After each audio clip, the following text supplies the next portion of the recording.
The family who had to knock twice.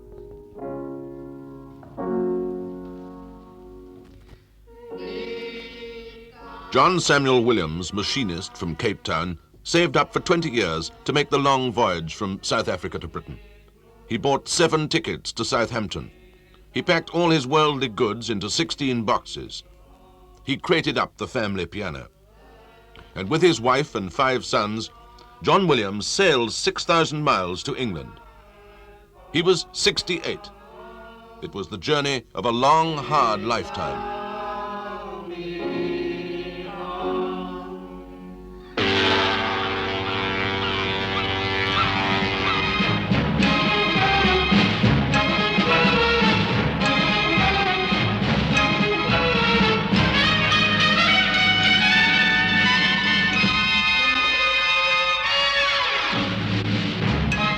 And this was the view of England which the Williams family had sailed halfway across the world to see. It was their only view. Their stay in England lasted precisely 12 minutes. By the time the 12 minutes were up, the Williams family had been taken under escort and put on board a ship that was to sail back to South Africa that night. John Samuel Williams hadn't understood the rules. Things had gone wrong for the Williams family in Southampton because they hadn't read the small print. Nobody had told them to. Just as nobody had told them about work permits, immigration laws, and all the other complicated regulations which sometimes make it difficult for ordinary people to move freely in the world.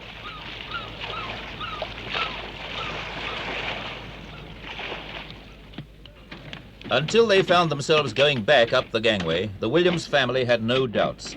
They thought of themselves as loyal British subjects holding British passports. They didn't even know that South Africa was no longer a member of the Commonwealth.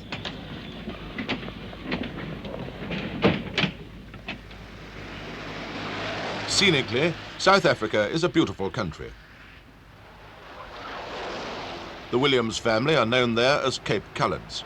That means they're non-white. In South Africa, they use the non-white counter in the post office. They eat in non-white restaurants. They use non-white lavatories.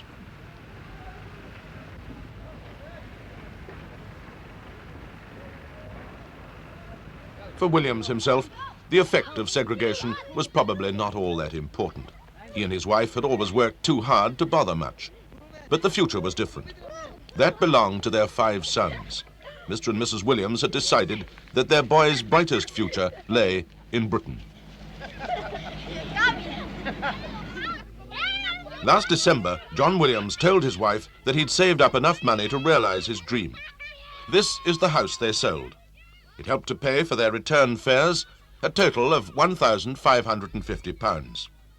The Union Castle line had checked that they bought return tickets in case they were turned back.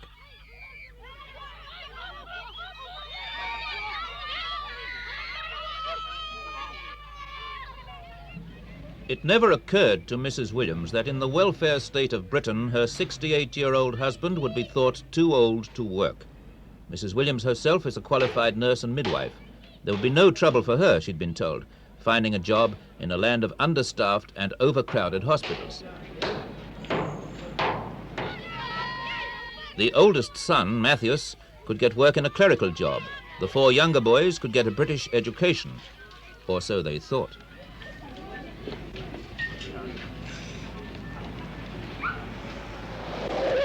The Williamses were ready to set sail. They reenact their departure here. Their baggage had been taken on board.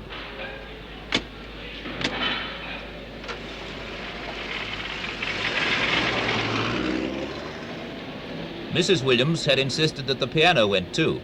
It was this piano which convinced the immigration people that the Williams family had really come to stay. It was included as free cargo, all in with the £1,500 fares.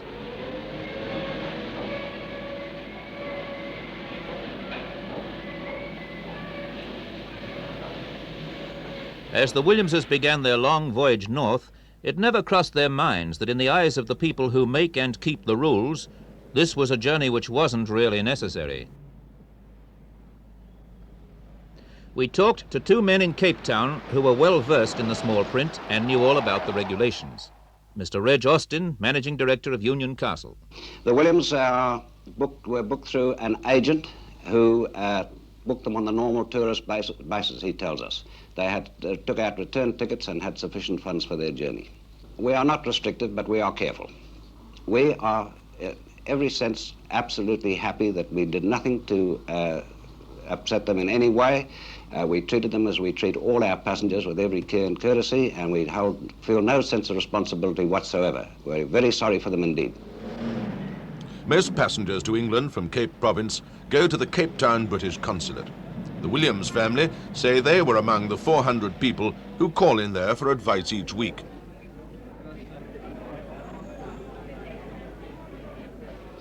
We asked Mr. Donald Ballantyne, the British consul, if he remembered them. We have no record of their having come here. This in itself does not necessarily mean that they didn't come. We don't keep a record of every inquiry which we receive. On the other hand, had they come here, I'm sure that they would have received the advice which we give to all inquirers, explaining exactly what the conditions of entry into the United Kingdom were. At 6 a.m. on Maundy Thursday, the Williams family woke up for their first and what was to be their only English spring morning. But that was before they landed. By 10:30, Britain had said no entry. The man who said it was Mr. John Sanders, the chief landing officer in Southampton. He was sticking to the rules. When we went to see him, Mr. Sanders was working in his garden, but he wouldn't explain to us how he came to make his decision. The Williams family had one friend in England, Mrs. June Curtis. Before she came to live in her Hampshire bungalow 6 years ago, Mrs. Curtis had lodged with the Williams family in Cape Town. She'd arranged to meet her old friends at the docks and bring them home with her on the 53 bus. As things turned out, the only time she spent with them was one tearful half hour. We asked Mrs. Curtis what happened when she arrived at the docks. I was taken up to the ship, and where I met Mrs. Williams, who was a bit distressed. And she was speaking to an immigration officer, who took me to the telephone one of the other immigration officers. And I explained to him the situation, Mrs. Williams' situation. And he said I'd better phone the Home Office. And I did phone the Home Office, and he wasn't, well, he couldn't help me in any way, really. We asked Mrs. Curtis for her views on the way the immigration laws were carried out. They were filling in forms, and the questions he was asking Mrs. Williams, I mean, he didn't sort of say, well, perhaps try phoning Mr. So-and-so, perhaps he can help you. I mean, he just left you at that. We also asked her if she thought people could have been more helpful. Oh, yes, definitely, I do. But there was nobody to ask any questions or nobody to advise on anything. I mean, besides the Home Office. I mean, he was more or less the top. If you went to him and asked him and he said no, I mean, there was nobody else to sort of explain the situation properly. I wasn't very good at it. That it just left us stranded. I mean, after I phoned the Home Office, I thought that was the last straw, and that was that. Mrs. Curtis told us that the only person who might have helped was an unknown local newspaper man. Well, I didn't know his name, and, well, we were very, very desperate because we're trying to we only had about 2 hours to try and find somebody, and we rushed around, you know, first of all, we tried to telephone some newspaper, and we couldn't get any reply. And then we went up to the Echo to try and find out this reporter's name, whom we didn't know. And there again, they sent us to the Information Bureau, we went there, and the lady wasn't very helpful at all. Of course, we were quite desperate, and we were more or less stuck. We didn't know what to do. And we went back to the ship about 3:30. When we got there, well, we just had to shout at them almost, say we couldn't get any help. And then we went to, we asked the gentleman, or the officer, to see if we could speak to Mr. and Mrs. Williams, and he said we couldn't go on board, but he did let us go up the bridge and speak to them. And of course we just threw the message at them, and that was that. Well, they looked very disappointed, and very, very, well, Mrs. Williams was on the point of tears. And Mr. Williams, well, I don't think he daren't open his mouth, because I'm sure he would have cried. The Williams family had no choice. For them, it was the long voyage home. But by this time, the Southampton Reporter had written his copy. The Williams story was no longer just a family misfortune. It was now headline news in the world press. Suddenly, as people found out what had happened to them, the Williams family had a lot of new friends. And as a result of these newspaper articles, we received a flood of donations, actual checks, offers of help, offers of sympathy for the Williams family predicament. And this, possibly more than anything else, caused us to take up the Williams case. Here are some of the donations we received. These are coming in fact, more or less every hour. That was Ian Henderson, director of Christian Action, an organization which works for better understanding between races. But John and Amy Williams had still no idea that they were big news.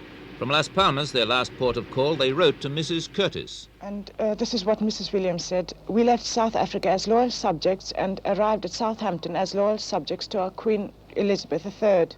My late dad fought in 2 wars, the Boer War and the First World War for the King and the country. My 3 brothers fought in the Second World War for the King and the country. Excuse me.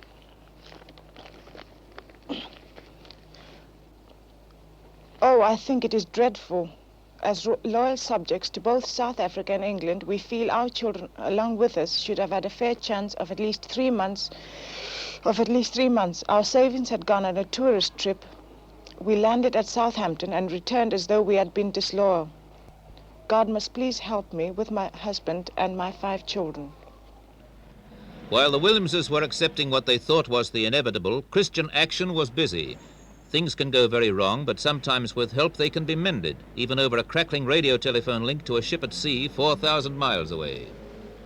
Mr. Williams, can you hear me? This is Christian Action here. Christian Action. We are taking up your case in this country. Mr. Williams, it's a very bad line, but we just want you to assure us of one thing. Do you still want to come back to this country? Do you really want to come back to this country and make this your home? Ian Henderson faced 2 main hurdles. First, he had to get labour permits for the family. Mr. Williams was too old, so permits had to be got for his wife and oldest son. An alien can only get a work permit from the Ministry of Labour if his future employer applies specially for him. So likely employers had to be found with jobs to offer. There was another difficulty. After talking to the Home Office, Christian Action had been told that there wasn't much hope. While Ian Henderson was speaking to the Williamses at sea, the family's friends and sympathizers were now joined by powerful allies. Their misfortune wasn't just a news story. It had become a public incident with international political overtones. Mr. Fenner Brockway MP went with a deputation to the Home Office. We asked him why. Well, the Williamses are human beings. They're coloured human beings. I don't feel any sense of colour or of race. Perhaps that's due to the fact that I was born in India and my father born in Africa. A government is entitled to restrict immigration. It must do so according to the circumstances of its own economy. But I have the feeling that the Aliens Act is very often administered very rigidly by rule and by regulation and with an absence of human understanding. By the time the problem of the Williams family had reached the stage of Westminster and questions in Parliament, they were back in Cape Town. They were now having to beg hospitality from relations. They had no home, no jobs, and worst of all, they'd lost their new horizon. They were back at square one. So was Christian Action. In London, Ian Henderson was told that there was still little chance of the family being allowed into Britain. At this point, the Williams family had good cause to feel they'd lost most of the things in life they wanted. But through Christian Action's help, they'd at least gained a lawyer. Now, what I want to know from... Before Christian Action started finding them a job, their lawyer had to make absolutely certain that they really wanted to go back. We still want to return to England because we feel that we had saved up all these years to go over to England. And simply because we got to England and we were not allowed to land, we still don't know what England is for us and haven't seen anything of And therefore we still feel that of course we haven't fulfilled our dream of going to England and seeing anything of England. The piano was back in Cape Town too, and Amy Williams insisted that the boys kept up their practice. Everything helped to get them through an impossible time.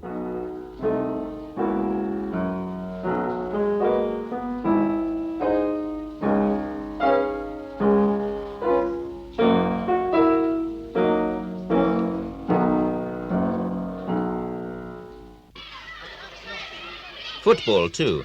The British said that John Williams at 68 was too old to work, but at a time of family crisis he still liked to prove he could play a sharp game.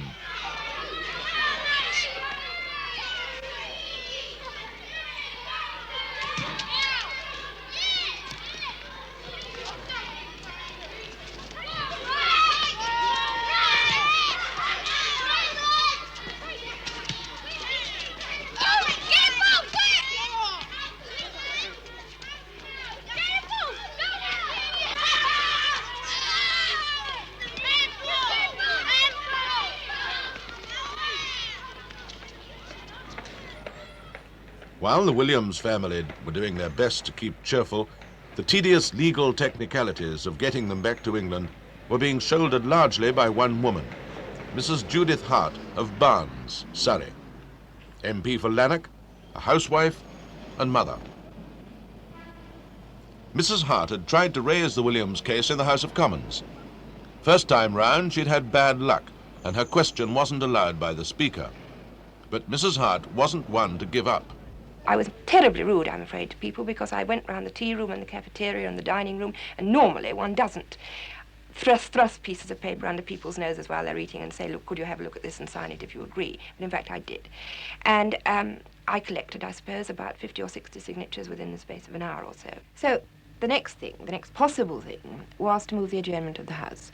Now, this can be done very, very occasionally when the matter is, and there are technical requirements of the procedure of the House that have to be satisfied. If it's urgent, if it's of real public importance, and if it's a matter of definite knowledge, in fact. And the Williams case seemed to me to be all three. So I told the Speaker I was going to do this as a matter of courtesy. He called me to do it at the end of question time.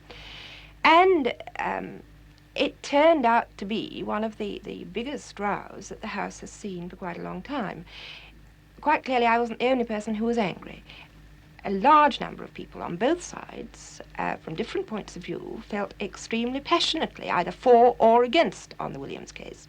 And it turned, of course, into a matter with our front bench involved, Harold Wilson, having a slight argument with the Speaker, calling on the Prime Minister at least to make a statement, and the Prime Minister sitting there and doing nothing.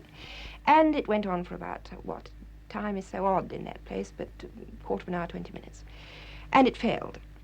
Well then... Mrs. Hart had failed for the second time, but again she wasn't going to be beaten. There was one thing left, a direct call to the Prime Minister's office.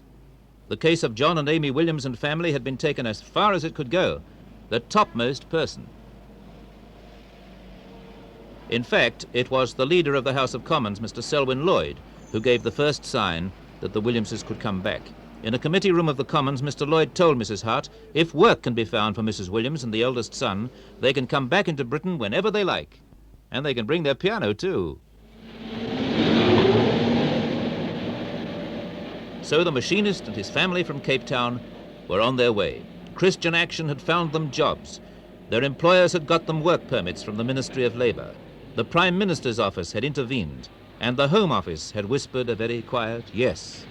The small print had been obeyed in all its particulars. And that's how it happened that the family piano was loaded on board again.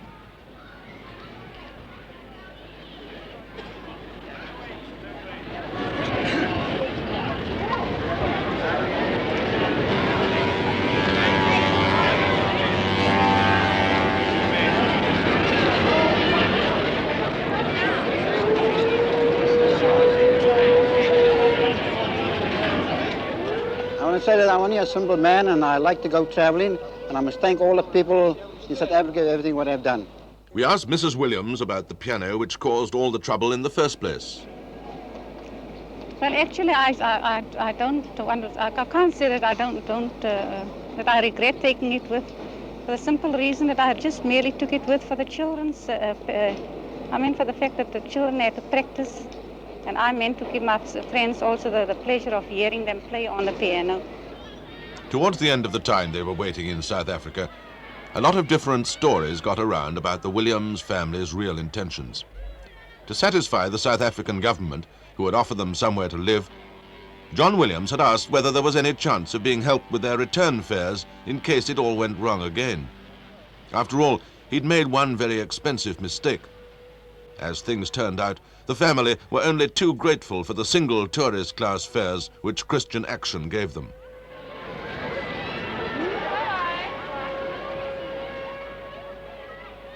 Sister Gwen Dargan gave us this view of the Williams family. I've come down this afternoon to say goodbye to Amy, really. I've known her since she was a pupil midwife in Johannesburg. When I came out from England as a trained sister to a post in the Bridgman Memorial Hospital, Amy was a pupil midwife. She was one of the loveliest characters we ever had in that hospital. She was loved by everyone, a gentle and most loyal nurse. And I've known her off and on all her married life since in Cape Town. And I hope she'll be very happy in Britain. And I'm quite sure that she and her family will fit into the English way of life perfectly. And her boys will do well and be a credit to England someday.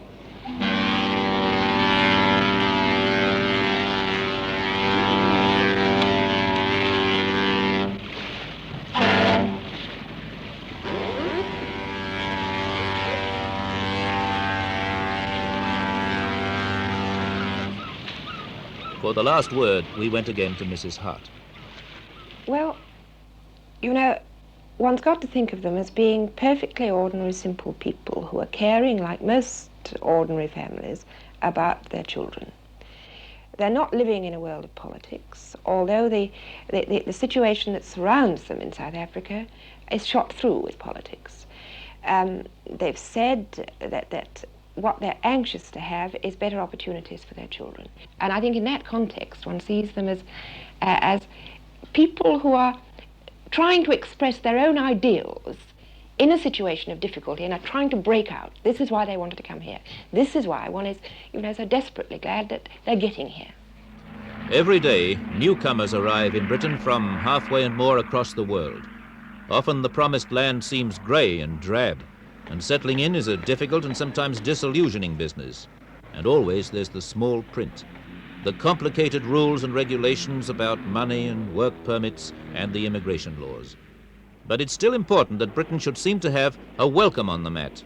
When she fails, it's nice to know that there are still enough people about who'll remind her that for mother countries, hospitality is a duty. In 48 hours, the Williamses will be arriving in Great Britain.